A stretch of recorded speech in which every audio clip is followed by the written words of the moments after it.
దేవానికి స్తోత్రం.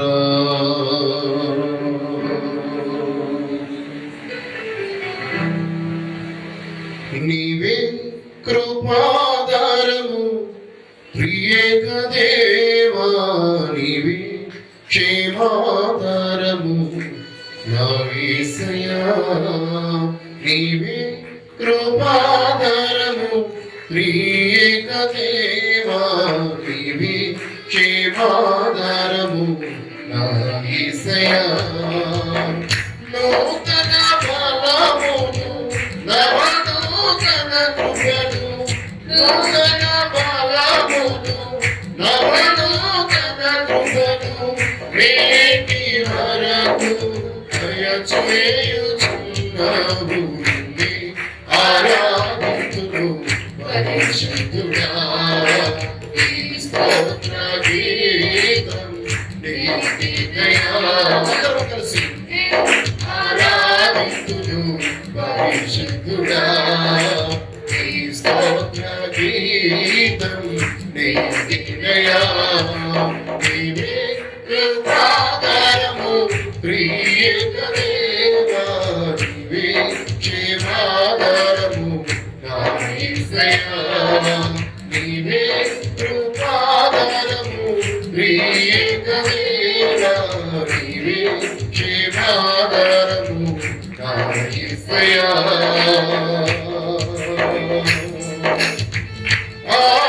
ఆనందించితిని అనురాగబంధన ఆశ్రయపురమైన నీలో నేను.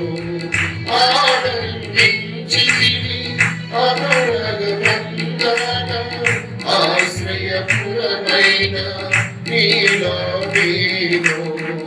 ఆకర్షించితివి ఆకాశము కంటే ఉన్నతమైనది ప్రేమను చూపి. ఆకర్షించితివి ఆకాశము కంటే ఉన్నతమైనది ప్రేమను చూపి. ఆపదలెన్నో అల్పకుండను అభయమునిచ్చితివి. ఆవేదనలో అగ్నిజ్వాలలో అండగా నిలిచితివి. ఆలోచనపై ఆశ్రయమిచ్చి కాపాడుచున్నావు. ఈ ప్రేమ గీతం అర్పితమయ్యా, ఈ స్తోత్ర గీతం నీకేనయ్యా. ఈ ప్రేమ గీతం అర్పితమయ్యా, ఈ స్తోత్ర గీతం నీకేనయ్యా. నీవే కృపాధారము ప్రియేక దేవా, నీవే క్షేమాధారము నా యేసయ్యా. నీవే కృపాధారము ప్రియేక దేవా, నీవే క్షేమాధారము నా యేసయ్యా. ప్రార్థించితిని ప్రాకారములను దాటించగలిగిన ప్రభువే నీవని. ప్రార్థించితిని ప్రాకారములను దాటించగలిగిన ప్రభువే నీవని. పరిశుద్ధతకై నియమించితివి.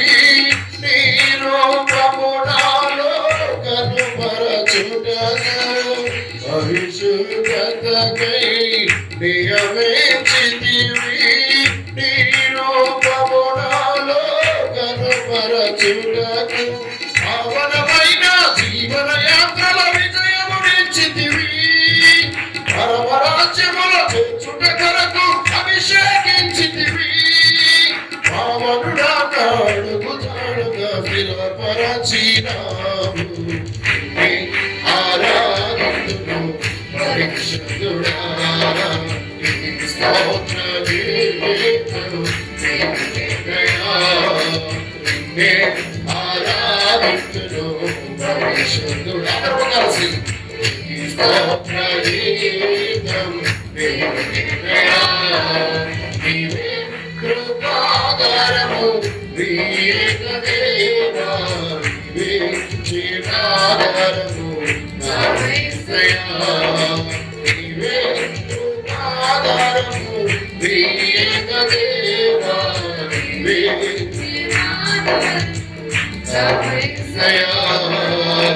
సంపూర్ణతకై సంతృప్తి కలిగి సిలువను మోయచు నీతో నడచెదా. సంపూర్ణతకై సంతృప్తి కలిగి సిలువను మోయచు నీతో నడచెదా. సుడివడిన బ్రతుకును మార్చితివి, సింహాసనముకై నన్ను పిలచితివి. సుడివడిన బ్రతుకును మార్చితివి, సింహాసనముకై నన్ను పిలచితివి. శిలముగా నీ సంపదలెన్నో నాకై దాచితివి, సాహసమైన గొప్ప కార్యములు నాకై చేసితివి. సర్వశక్తిగల దేవుడవై నా ముందు నడచిన ఆరాధింతును పరిశుద్ధుడా. నీ స్తోత్ర గీతం నీకేనయా. నీ ఆరాధింతును పరిశుద్ధుడా. నీ స్తోత్ర గీతం నీకేనయా. నీ ఆరాధింతును. అందరూ కలిసి we worship your name.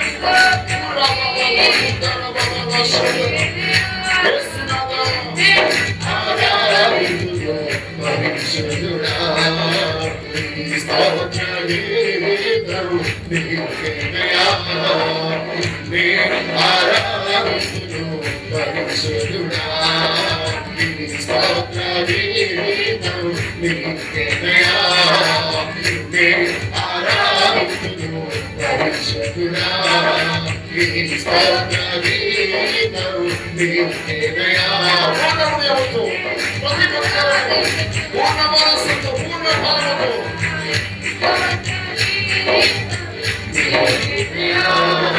నిన్నే ఆరాధింతును పరిశుద్ధుడా. నీ స్తోత్ర గీతం నీకేనయా. నిన్నే ఆరాధింతును పరిశుద్ధుడా. నీ స్తోత్ర గీతం నీకేనయా. నిన్నే ఆరాధింతును పరిశుద్ధుడా. నీ స్తోత్ర గీతం నీకేనయా. నీ స్తోత్ర గీతం నీకేనయా.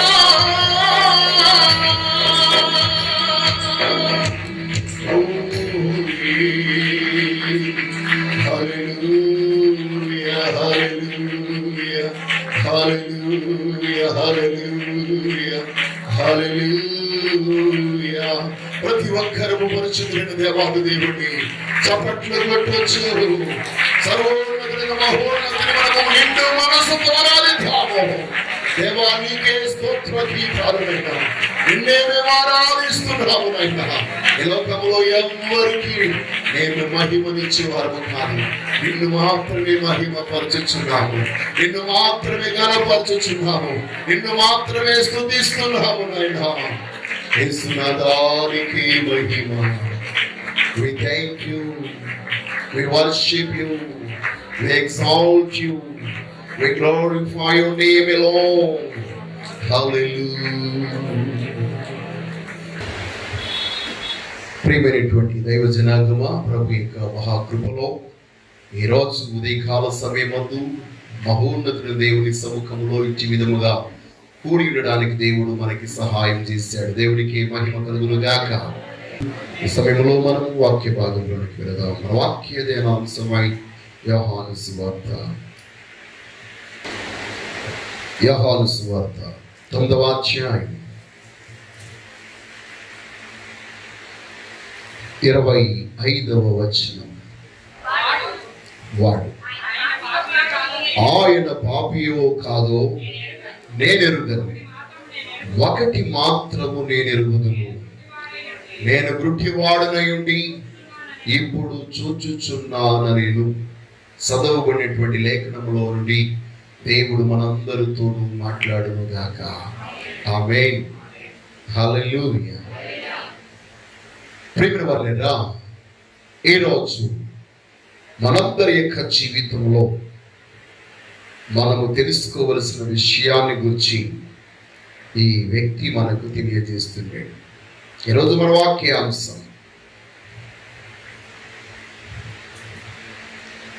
మనము సత్యమును ఎరిగిన వారమై ఉండాలి.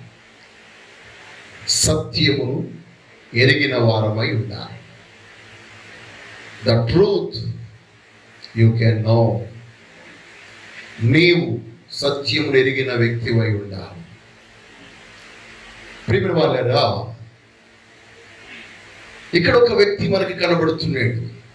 ఒక యవనస్తుడు. యేసుక్రీస్తు వారు ఆయన మార్గం గుండా వెళ్ళుచుండగా ఈ వ్యక్తి ఆయనకు కనబడ్డాడు.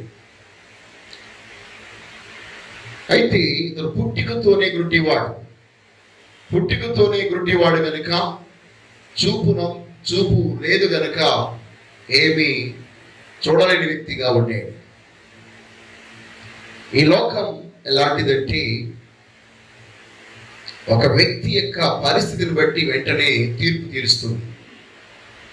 మరి మంచోడా, చెడ్డోడా, నీతిమంతుడా, పాపాత్ముడా అనేటువంటి విషయాన్ని వారికి కనబడిన దృశ్య రూపమును బట్టి వారు తీర్పు తీరుస్తూ ఉంటారు. కానీ సర్వ సృష్టికర్త అయినటువంటి దేవుడు ఆంతర్యములను పరిశీలించువాడు గనుక, ఆయన పరిస్థితిని ఎరిగిన వాడు గనుక మనుష్యులు తీర్పు తీర్చినట్లు ఆయన తీర్పు తీర్చే దేవుడు కాదు. దేవునికి స్తోత్రం. ఈ గుడ్డివాడిని గురించి అందరూ అన్నారు, వీడు పాపం చేయడానికి కారణం వీడి లేక వీడి గుడ్డివాడిగా పుట్టడానికి గల కారణం వీడి తల్లిదండ్రులా? ఒక మాట చెప్తాను, పుట్టడానికి కారణం వీడెలాగవుతాడు? పుట్టలేదు కదా ఇంకా పాపం చేయడానికి. పుట్టకుండా ఎలాగ పాపం చేస్తాడు? కానీ వాళ్ళు అడిగే మాటలు చూడండి ఎలాగున్నాయో. వీడు గుడ్డివాడిగా పుట్టడానికి లేక వీడు గుడ్డివాడు అవడానికి గల కారణం వీడి తల్లిదండ్రులా అని శిష్యులే అడిగారు. అని ప్రభు అన్నాడు కదా, వీడు గుడ్డివాడిగా పుట్టడానికి వీడు కన్నవారైనను పాపము చేయలేదు, కానీ దేవుని క్రియలు వీని యందు ప్రత్యక్షపరచబడుటకు వీడు గుడ్డివాడిగా పుట్టిండు. దేవునికి స్తోత్రం. ప్రియమైన బిడ్డలారా, మన యొక్క జీవితంలో పుట్టుకలోనే అంగవైకల్యం, పుట్టుకలోనే సమస్య, పుట్టుకలోనే కష్టం అనేది ఉన్నట్లయితే అది అన్ని సందర్భములలోనూ పాపమును బట్టి జరిగింది కాదు. అది దేవుని యొక్క నామ మహిమార్థమై జరుగుట కొరకు. మనం చూస్తున్నాం ఈ లోకంలో ఈనాడు 2 కాళ్ళు 2 చేతులు లేని వాళ్ళు కూడా ప్రపంచంలోనే అత్యున్నతమైన స్థానంలో వారు ఉండగలిగినట్లు వారు గొప్ప సాధనాలు చేస్తున్నారు. అంటే వారిని బట్టి దేవుడు ఏం చూపిస్తున్నాడు? కాళ్ళు చేతులు లేని వాడు ఇంత ఉన్నత శిఖరాలకు వెళ్ళగలిగితే మీరెందుకు ఉన్నతమైన శిఖరాలకు వెళ్ళలేరు అని మనందరికీ తెలియజేస్తున్నాడు. దేవునికి స్తోత్రం కలుగునుగా. మనందరికీ తెలుసు, దేవుడు నమ్ముకున్నటువంటి ఆ యొక్క సహోదరుడు వ్యక్తి ప్రపంచమంతా అంగవైకల్యంతో ఉన్న వారందరినీ ప్రోత్సహించడానికి అనేకమైన దేశాలు తిరిగి తాను ఈ విషయాన్ని తెలియజేశాడు. ఎందుకంటే నేను ఒక విషయము నేను ఎరుగుదును, నన్ను బాగు చేసిన వాడు పాపియో కాదు నాకు తెలియదు, కానీ ఒకటి మాత్రం నాకు తెలుసు. దేవునికి స్తోత్రం కలుగునుగా. అదేమనగా, నేను ఒకప్పుడు గుడ్డివాడిని, ఇప్పుడు నేను చూపు పొందాను. చూపు ఇవ్వగలిగిన వాడు పరిశుద్ధుడు తప్ప పాపి కాదు. దేవునికి స్తోత్రం కలుగునుగాక. దేవుడే ఒక వ్యక్తికి పుట్టుకతో ఉన్న గుడ్డివాడికి చూపినగలవాడు తప్ప ఇంకొక విషయం నేనేమి చెప్పలేను. నిశ్చయముగా నన్ను బాగు చేసిన వాడు దేవుడే, కాబట్టి ఆయన యందు నేను విశ్వసించాను అంటాడు. దేవునికి స్తోత్రం కలుగునుగాక. ఈ రోజు ప్రియమైన బిడ్డలారా, మనందరి యొక్క జీవితంలో మనం ఎరగవలసినటువంటి విషయం, సత్యమును ఎరిగిన వారముగా ఉన్నట్లయితే సత్యము నీ జీవితంలో నిన్ను స్వతంత్రునిగా చేస్తుంది. నీకున్న బంధకాలన్నింటిలో నుంచి నీకు విడుదల కలగజేస్తుంది. కనుక నీ బ్రతుకులో నీవున్న ప్రతి కష్టములోను, ప్రతి అపాయములోను ఆ మహిమ గల దేవుని యొక్క సహాయము నీకు అనుగ్రహించబడుతుంది. దేవునికి స్తోత్రం. ఒకవేళ సత్యము కొరకు నువ్వు నిలబడినప్పుడు, సత్యము కొరకు నీవు నిలబడినప్పుడు, నీవు ఒకవేళ వెలివేయబడినా, విడనాడబడినా, నీ సొంత తల్లిదండ్రులే నీకు సహకరించలేకపోయినా, ఆ గొప్ప దేవుడే, నిన్ను స్వస్థపరిచిన వాడే, నిన్ను రక్షించిన వాడే, నిన్ను విమోచించిన వాడే, నీ యొక్క జీవితంలో నీ పక్షముగా కార్యము జరిగించిన దేవుడే నీ పక్షంగా నిలబడతాడు. దేవునికి స్తోత్రం కలుగును. ఈరోజు మీలో చాలా మంది ప్రభు చేత రక్షించబడి మీ కుటుంబస్తుల చేత వెలివేయబడిన వారిగా, మీ బంధుమిత్రుల చేత వెలివేయబడిన వారిగా, ఎగతాళి చేయబడిన వారిగా ఉన్నారు కదా. ఈరోజు మీతో చెప్తున్నాను, నిన్ను స్వస్థపరిచిన వాడు, నిన్ను రక్షించిన వాడిని ఎరిగి ఉన్నట్లయితే ఆయన నీ ప్రతి కష్టములో నీ యొద్దకు వస్తాడు. దేవునికి స్తోత్రం కలుగుగా. హల్లెలూయా. ఏ గురుటి వాడు స్వస్థత పొందిన తర్వాత సొంత తల్లిదండ్రులే అతను విడిచిపెట్టేశారు. ఎందుకంటే వాడిని బట్టి వీడిని ఎక్కడ సమాజం వెలివేస్తున్నాము అని చెప్పి వాళ్ళు అన్నారు కదా. మమ్మల్ని ఎందుకు ప్రశ్నిస్తున్నారు? వాడు యవనస్తుడిగా ఉన్నాడు, వాడు మాట్లాడగలడు, వాడిని అడగండి ఎవడు బాగు చేశాడో. కాబట్టి మమ్మల్ని ఏమి అభ్యంతరపరచదని వాళ్ళు తప్పించుకున్నారు. ఒంటరి వాడైపోయాడు, ఊరు వాళ్ళందరూ వెలివేసేసారు. ఆ సమయంలో వాడు వెలివేయబడ్డాడని యేసు తెలుసుకొని మరలా వారి యొద్దకు వచ్చాడు. దేవునికి స్తోత్రం కలుగుగా. హల్లెలూయా. కాబట్టి ఈ రోజు వెలివేయబడిన స్థితిలో ఉన్నటువంటి నీవు, విడనాడబడిన స్థితిలో ఉన్న నీవు ఒంటరిని కావు. నీకు తోడుగా సర్వశక్తి గల దేవుడు నీతో కూడా వస్తున్నాడు. దేవునికి స్తోత్రం. హల్లెలూయా. ఈరోజు మన జీవితంలో మనం ఏమి ఎరిగిన వారమై ఉండాలి? నెంబర్ 1, మనం రక్షించబడి ఉన్నామని ఎరిగి ఉండాలి. ఎవరి ద్వారా రక్షించబడ్డాము, ఎలాగ రక్షించబడ్డాము మనం ఎరిగిన వారమై ఉండాలి. చూడండి, పేతురు రాసిన మొదటి పత్రిక 1వ అధ్యాయం 18-19 వచనాల్లో అపోస్తలుడైన పేతురు ఈ విధంగా చదవండి. పితృపారంపర్యమైన మీ వ్యర్థ ప్రవర్తనను విడిచిపెట్టినట్లుగా మా వెండి బంగారముల కంటే క్షయ వస్తువుల చేత, వెండి బంగారముల వంటి క్షయ వస్తువుల చేత మీరు విమోచింపబడలేదు గాని అమూల్యమైన రక్తము చేత, అనగా నిర్దోషమును నిష్కలంకమున క్రీస్తు రక్తము చేత విమోచింపబడుతున్నది మీరు ఎరుగుదురు కదా. దేవునికి స్తోత్రం. మీ అందరికీ తెలుసా మీరు ఎలా విమోచించబడ్డారో? ఈ లోకంలో ఉన్నటువంటి జనులందరూ, మనుషులందరూ మనుషుల యొక్క రక్తం, కోళ్ళ యొక్క రక్తం బట్టి, పశువు యొక్క బలి అర్పణను బట్టి వారు విమోచింపబడి ఉన్నారు అనుకుంటున్నారు. అని బైబిల్ చెప్తుంది. వెండి బంగారముల చేత మనము రక్షించబడలేదు. పశువుల రక్తము, కోళ్ళ రక్తము చేత మనము, క్షయమైనటువంటి వాటి చేత మనం విమోచించబడలేదు. కానీ నిర్దోషమును నిష్కలంకమునైన గొర్రె పిల్ల అయిన ప్రభువైన యేసు క్రీస్తు రక్తము చేతని మనమందరము రక్షించబడి ఉన్నాము, విమోచింపబడి ఉన్నామని ఎరుగుదుము. దేవునికి స్తోత్రము కలుగుగా. హల్లెలూయా. హల్లెలూయా. హల్లెలూయా. మీరు ఏమెరిగి ఉండాలి? మీరందరూ ఎలా రక్షించబడ్డారు? పితృ పారంపర్యాచారముల ద్వారా మనం రక్షించబడలేదు. మన తల్లిదండ్రులు చేసిన కర్మలను బట్టి, వాళ్ళు చేసిన పుణ్య దానాలను బట్టి మనం రక్షించబడం. చాలా మంది అంటూ ఉంటారు, మన తల్లిదండ్రుల యొక్క పుణ్యమే మనల్ని కాపాడుతుందని. కాదు, మనల్ని కాపాడగలిగేది పుణ్యాత్ముడైన, పావనుడైన ప్రభువైన యేసు క్రీస్తు రక్తమే. దేవునికి స్తోత్రం. క్రీస్తు రక్తమే మనల్ని పవిత్రులుగా చేస్తుంది. నీ పాప పుణ్యాల యొక్క జీవితంలో ఉన్నటువంటి ప్రతి విధమైనటువంటి బంధకాల నుండి, నీకు ఎలాంటి క్లిష్టమైన స్థితిగతుల్లో ఉన్నా, ఒకవేళ నీ పాపం నిన్ను నష్టానికి, కష్టానికి గురి చేస్తున్నట్లయితే, అది ఒకవేళ నీ యొక్క వ్యాపారంలో, నీ ఉద్యోగంలో, నీ పనిపాట్లలో నష్టాన్ని కలిగించినట్లయితే, వాటన్నిటి నుంచి విడుదల పొందాలంటే ఈ రోజు నీవు క్రీస్తు రక్తము చేత కడగబడాలి. దేవునికి స్తోత్రం కలుగుగాక. కోడిని కోసినంత మాత్రం నీకు విడుదల కలగదు. కొబ్బరికాయ కొట్టినంత మాత్రం విడుదల కలగదు. ఎందుకనగా సర్వ పాప పరిహార రక్త ప్రోక్షణ అవశ్యకం తద్రక్తమైన పరమాత్మైన పుణ్యదాన బలియాగం. తద్రక్తం పరమాత్మైన పుణ్యదాన బలియాగం. యేసు క్రీస్తు అనగా పరిశుద్ధుడైన వాడు, పరిశుద్ధుడైన దేవుడు తన రక్తమును కాల్చుట ద్వారా ప్రజలందరికీ పాప విమోచన కలగజేయుచున్నాడు. కాబట్టి ఈరోజు ఆ సత్యము సర్వ మానవాళి ఎరిగిన వారై ఉండాలి. వారు ఎరిగిన ఎరగకపోయినా మనందరం ఎరిగి ఉన్నాం. దేవునికి స్తోత్రం కలుగునుగాక.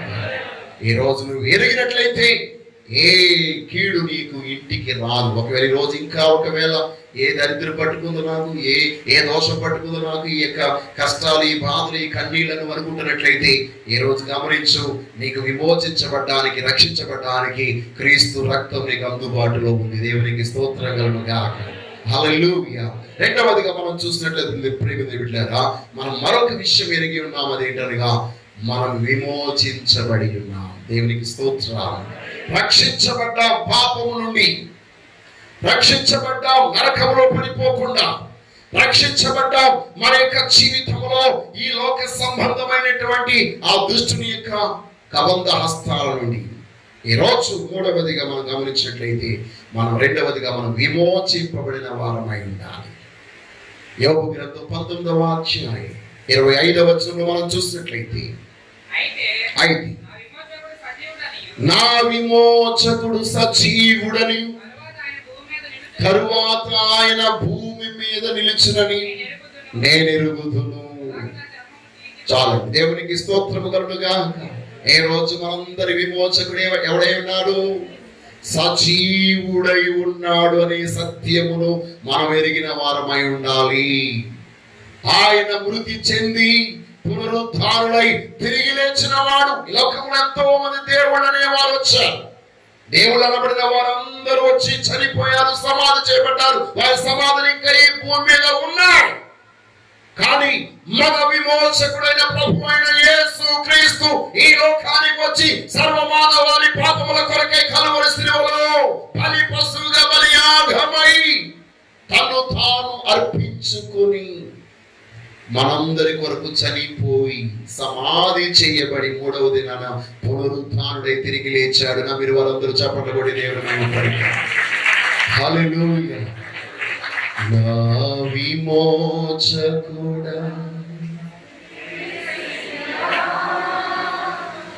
నీ జీవన రాగాలలో నీ నామమే ప్రతిధ్వనించినే. Praise lord. కాబట్టి ఆయన మన విమోచకుడై ఉన్నాడని మనం ఎరిగి ఉండాలి. మూడవదిగా మనం చూసినట్లయితే బిడ్డలారా, మనకి ఏం జరిగినా, ఎలాంటి కీడు వచ్చినా అవన్నీ దేవుడు మేలుగా మార్చగలవాడని మనం ఎరిగి ఉన్నాం. దేవునికి స్తోత్రం. నింద, అవమానం, కీడు, కష్టం, కన్నీళ్లు, ఎలాంటి పరిస్థితులైనా వాటన్నిటిని మేలుగా మార్చగలిగిన వాడు సర్వశక్తి గల దేవుడు. రోమీయులకు రాసిన పత్రిక 8వ అధ్యాయం 28వ వచనం. దేవుణ్ణి ప్రేమించు వారికి అనగా ఆయన సంకల్పము చొప్పున పిలువబడిన వారికి మేలు కలుగుటకై సమస్తమును సమకూడి జరుగుచున్నవని ఎరుగుదుము. దేవునికి స్తోత్రం. ఈరోజు ఏ కీడు వచ్చినా మన యొక్క జీవితంలో దేవుడు దాన్ని మేలుగా మార్చుటకు శక్తిమంతుడనియు వాటన్నిటిని మేలుగా సమకూర్చువాడనియు మనం ఎరిగిన వారమై ఉండాలి. దేవునికి స్తోత్రం. ఇది గొప్ప సత్యం.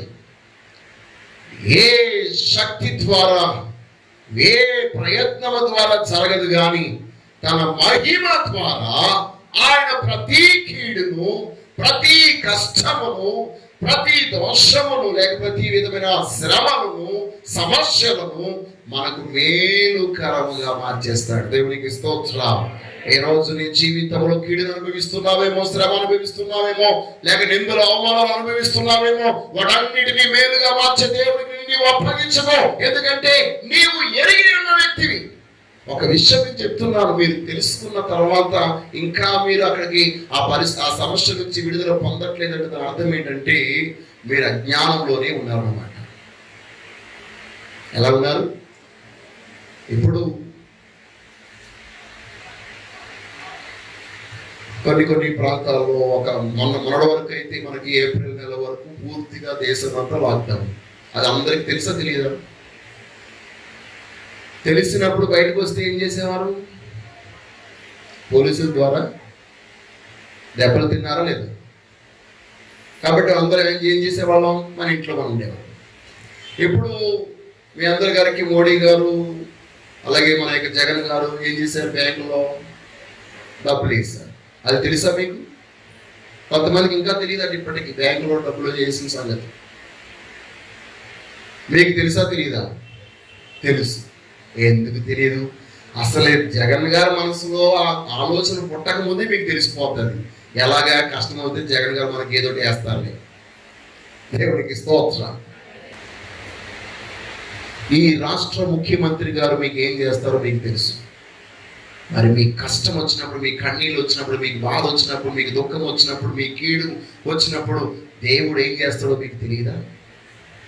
మీరు సేవించుతున్న దేవుడు మిమ్మల్ని అతి మిక్కిలిగా ప్రేమించి మీ కొరకు తన ప్రాణముని అర్పించిన దేవుడు, ఏమైనా చేయడానికి సిద్ధపడిన దేవుడు ఏం చేస్తాడో మీకు తెలియదా? ఈ రోజు మీరు తెలుసుకుందురు గాక. హల్లెలూయా. ఆయన సమస్తమును మనకి మేలుగా చేయడానికి శక్తిమంతుడు, సమర్థుడని నేను ఎరిగి ఉన్నాను. దేవునికి స్తోత్రం కలుగును గాక. నేను బిడ్డలారా, 4వదిగా మనం చూసినట్లయితే కొరింథీయులకు రాసిన 2వ పత్రిక 5వ అధ్యాయం 1వ వచనం. త్వరగా చదవండి. భూమి మీద మన గుడారమైన ఈ నివాసం, అంటే ఈ శరీరము శిథిలమైపోయినను చేతి పని గాక దేవుని చేత కట్టబడినది నిత్యమైనదియునైన నివాసం పరలోకమందు మనకున్నదని ఎరుగుదుము. క్రిందకు వస్తే 7 వచనాలు. కనుక ఈ దేహములో నివసించినంత కాలం ప్రభువునకు దూరముగా ఉన్నామని ఎరిగియుండియు ఎల్లప్పుడూ ధైర్యము గలవారమై ఉన్నాము. ఇట్టి ధైర్యము కలిగి ఈ దేహమును విడిచిపెట్టి ప్రభువునందు నివసించుటకు ఇష్టపడుచున్నాము. దేవునికి స్తోత్రము కలుగుగా. హల్లెలూయా. ఇది శిథిలమైన దేహం. దీని వయసు దేవుడు నిర్ణయించిన ప్రకారం ఉంటుంది. ఒక్కొక్కసారి దీని వయసు ఎలా ఉండొచ్చు? కొన్ని సందర్భాల్లో 10 సంవత్సరాలు ఉండొచ్చు, కొన్ని సందర్భంలో 20 సంవత్సరాలు ఉండొచ్చు, కొన్ని సందర్భంలో 40 ఉండొచ్చు, కొంతమంది యొక్క జీవితంలో 60, కొంతమందికి 70, కొంతమందికి 100, కొంతమందికి 120 సంవత్సరాలు. అయినప్పటికీ ఇది శాశ్వతంగా 120 సంవత్సరాలు బతికినప్పటికీ అన్ని అనుభవించేసాడు, చచ్చిపోయి ఉంటారు. అన్ని అనుభవించలేదు వాడు. చాలా మంది 120 సంవత్సరాలు బ్రతికి నరకానికి వెళ్ళిపోయి ఉన్నారు. దేవునికి స్తోత్రం కలుగుగా. కానీ మనము 40, 30, 80, 40, 50 సంవత్సరాలు బతికినా మనందరం ఒకటి ఎరిగి ఉన్నాం. అది మన జీవితాన్ని, మన శరీరాన్ని శిథిలమైపోయే జీవితాన్ని, శిథిలమైపోయిన యొక్క శరీరానికి బదులు ఆయన చేతి పనుతో నిర్మించిన ఆయన గుడారమును మన ఆత్మ మీద ధరింపజేయుచున్నాడు. కనుక మనం ఆయన రాజ్యంలో ఆయనతో కూడా ఆయన యొద్దనే ఉంటామని మనం ఎరిగి ఉన్నాము. కనుక మనము ధన్యులం. దేవునికి స్తోత్రం కలుగుగా. హల్లెలూయా. ప్రతి ఒక్కరు గమనించవలసినటువంటి విషయం ఏమనగా, ఈ లోకము అశాశ్వతమైనది. ఎప్పుడైనా, ఏ క్షణంలోనైనా, ఏ దినంలోనైనా వ్యక్తులు చనిపోవచ్చు.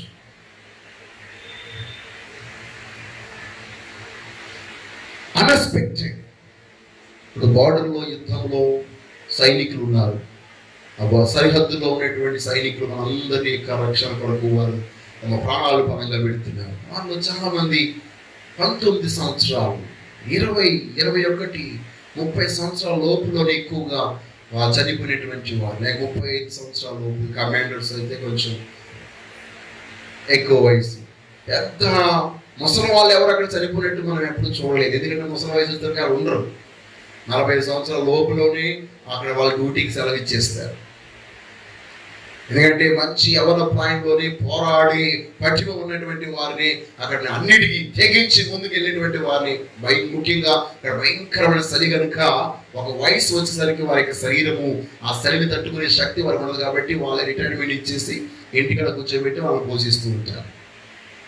అందుకనికే వాళ్ళని ఎక్స్ సర్వీస్ మ్యాన్ అంటారు. దేవునికి స్తోత్రం. హల్లెలూయా. వాళ్ళందరూ చాలా చిన్న వయసులోనే, ఎంత వయసులోనే ప్రాణాలు పోగొట్టుకుంటున్నారు. కాబట్టి ప్రాణం పోగొట్టుకున్నారు కాబట్టి దేవుడు అన్యాయం చేశాడు అని కాదు. వాళ్ళ గురించి మనము ఏమంటారండి? అమరవీరుడు అని అంటారు. అలాగే మన జీవితంలో మనకి ఇవ్వబడిన ఆయుస్సు ఎంతో అంతవరకే మనం జీవిస్తాం. దానికి మించి మనం జీవించడం. అయితే మనకి ఇవ్వబడిన ఆయుస్సుకు ముందే చనిపోవడానికి చాలా అవకాశాలు ఉన్నాయి. అది మన యొక్క మూర్ఖత్వం, మనకున్న చెడు అలవాట్లు, మనం చేసే ఆ బుద్ధిహీనమైన పనులు బట్టి కూడా దేవుడు మనకిచ్చిన ఆయుస్సు కంటే ముందుగా చనిపోయే అవకాశం ఉంది. అలా చనిపోకుండా ఉండాలంటే ప్రభు అనుగ్రహించిన నియమావళి ప్రకారంగా మనం జీవించాలి. దేవునికి స్తోత్రం. హల్లెలూయా. కాబట్టి మనము ఈ లోకంలో బ్రతికి ఉన్నంత కాలం ప్రభు కృపలో బ్రతుకుతాం. ఒకవేళ చనిపోతే ప్రభుతో పాటు పరలోకమందు ఉంటాం. పరలోకంలో ఈ శిథిలమైన దేహంతో మనం ఉండము.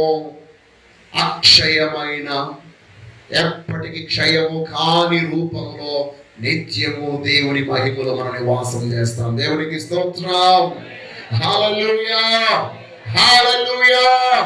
దేవుని బిడ్డలారా, ఐదవదిగా మనం చూసినట్లయితే మన యొక్క జీవితంలో మనము ఏ రూపంలో ఉంటాము అని మనం ఎరిగి ఉన్నాము.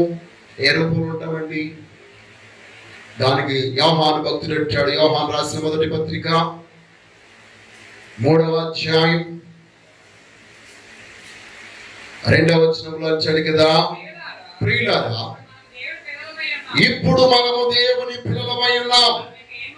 మనం ఇక ఏమవుదుమో అది ఇంకా ప్రత్యక్షపరచబడలేదు, కానీ ప్రత్యక్షమైనప్పుడు ఆయన ఉన్నట్లుగానే ఆయనను చూతుము గనుక ఆయన పోలి యుద్ధమని మనం ఎరుగుదుము. దేవునికి స్తోత్రం.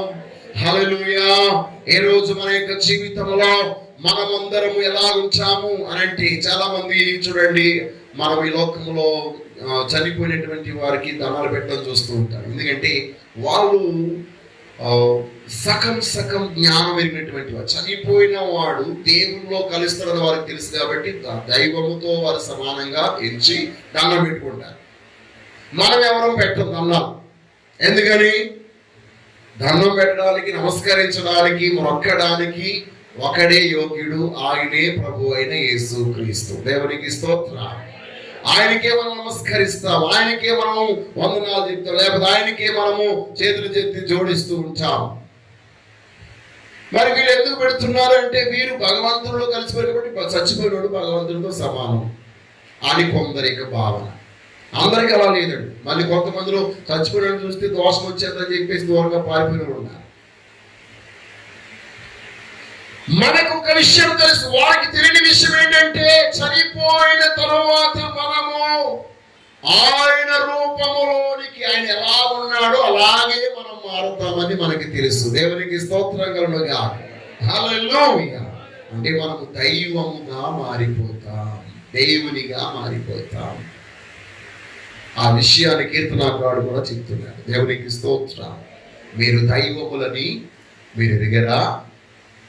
యేసు ప్రభు వారు యోహాను సువార్తలో కూడా యూదులందరితో చెప్పిన మాట అది.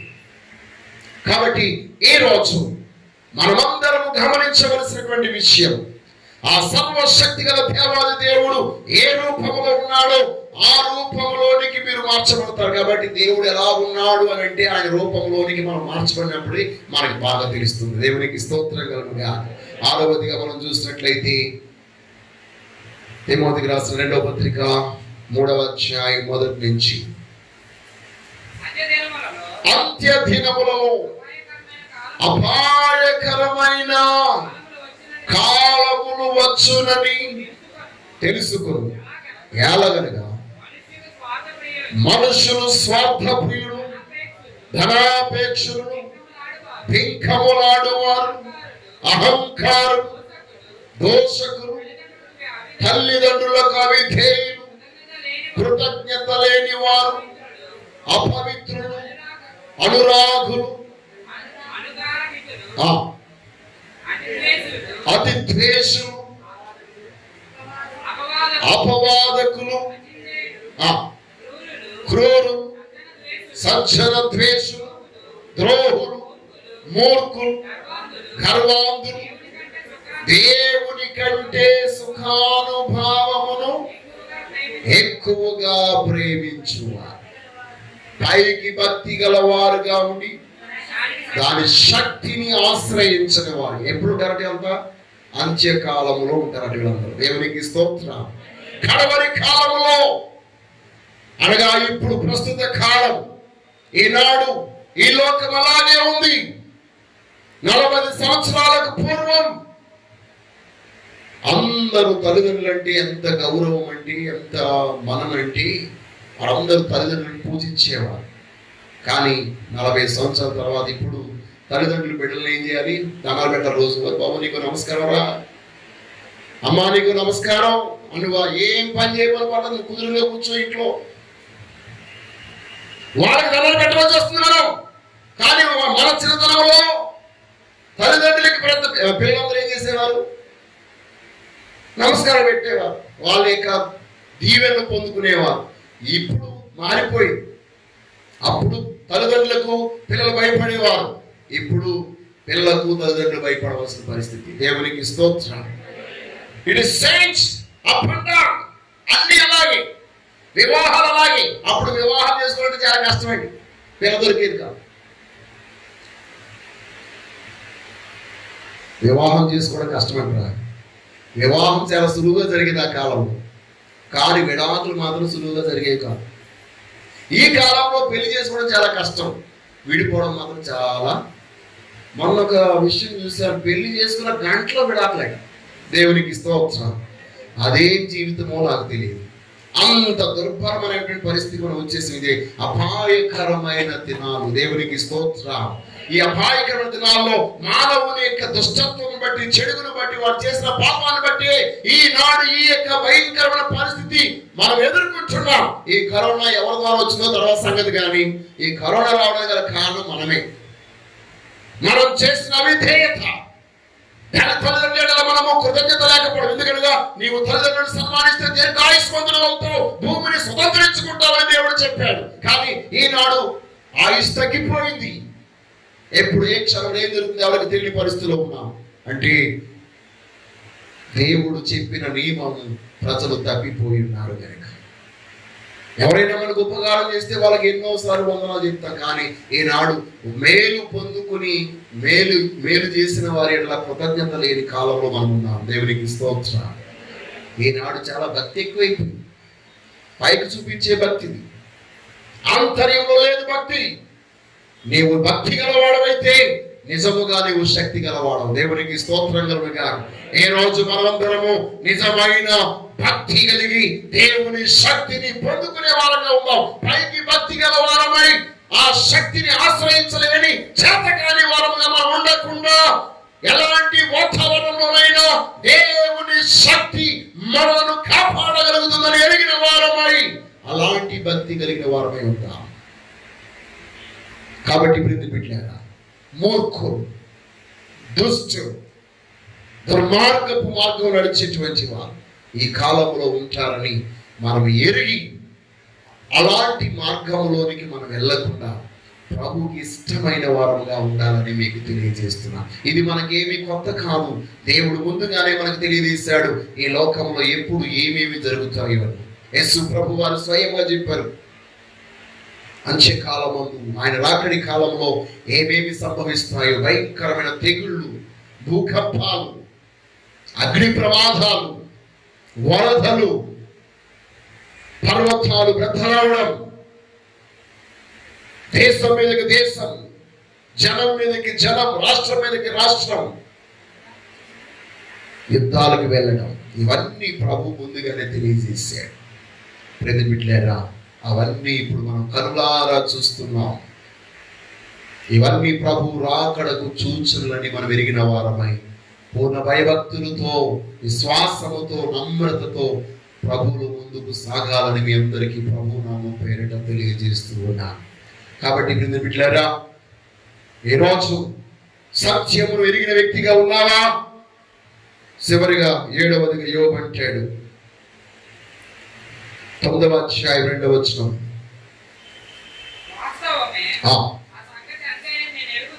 ఆ సంగతి అట్లే అని నేను ఎరుగుతున్నా.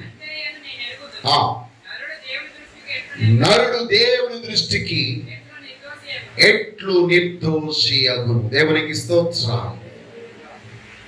కీర్తనకుడు అంటాడు 119వ సంకీర్తన 75వ వచనంలో, యెహోవా నీ తీర్పులు న్యాయమైనవని, నీవు విశ్వాస్యత గలవాడని, అమ్మా నీవు నన్ను శ్రమపరిచితివని నేను ఎరుగుదును. దేవునికి స్తోత్రం. ఒకవేళ ఈ రోజు నువ్వు శ్రమలో, కష్టంలో, దుఃఖంలో, బాధకుండా వెళ్ళినట్లయితే నీవు ఒక సత్యాన్ని ఎరిగి ఉంటావు. దేవుడు ఎప్పుడు ఆయన మనకు అన్యాయం చేసే దేవుడు కాదు. దేవా నీవు న్యాయవంతుడవనియు, నీ తీర్పులన్నీ న్యాయమైనవనియు, నీ విశ్వాస్యతను బట్టియే నీవు నన్ను శ్రమపరిచి ఈ కష్టంలో ఉంచావని నేను ఎరిగి ఉన్నాను ప్రభువా.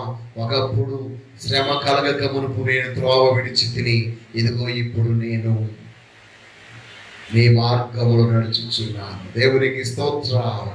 హల్లెలూయా. కాబట్టి ఈరోజు నీవు దేవుని గురించి ఎరిగిన వ్యక్తిగా ఉండాలి.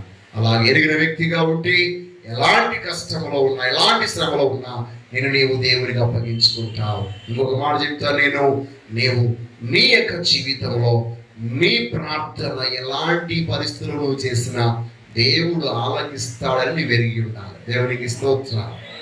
ఆ మాట చదువుకుని ముగించుకుందాం. యోహాను సువార్త 11వ అధ్యాయం 42వ వచనం, నీవు ఎల్లప్పుడూ నా మనవి వినుచున్నావని నేను ఎరుగుదును గనుక నీవు నన్ను పంపితివని చుట్టూ నిలిచిన ఈ జనులు నమ్మునట్లు దాని నిమిత్తం వారి నిమిత్తం ఏ మాట చెప్పింది. దేవునికి స్తోత్రం.